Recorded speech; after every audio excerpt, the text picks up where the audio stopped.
replaces the 488 GTB and becomes the newest mid-engine Prancing Horse is more powerful than the GTB yet is lighter by 40 kilograms. Has a record-specific power output of 180 bhp/liter. Ferrari has put out the first official images of the all-new F8 Tributo, the newest mid-engine supercar. It replaces the aging 488 GTB and will make its public debut at the 2019 Geneva Motor Show. The F8 Tributo has the same mid-mounted 3.9-liter V8 as the 488 but produces 49 bhp more than its predecessor.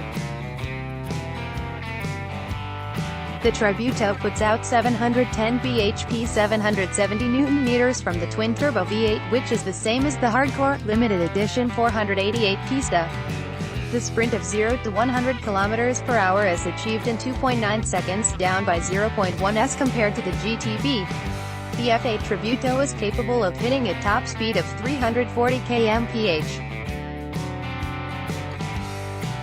This engine has already won the International Engine of the Year awards 3 years in a row: 2016, 2017 and 2018.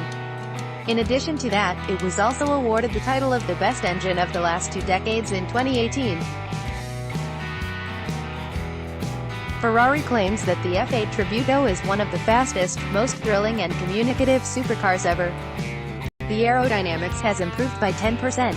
It is also designed to make performance on the limit much easier than any car before it. The weight is down by 40 kilograms.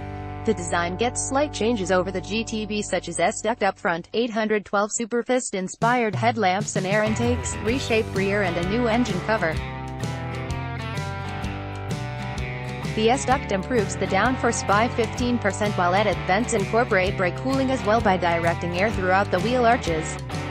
The new Lexan rear screen that allows a glimpse inside the engine compartment also brings a modern twist to the Ferrari's most distinctive design element from the F40. The driver-focused cockpit is typically that of a Ferrari, but the carmaker claims that every element inside the cabin is redesigned. The new generation HMI human-machine interface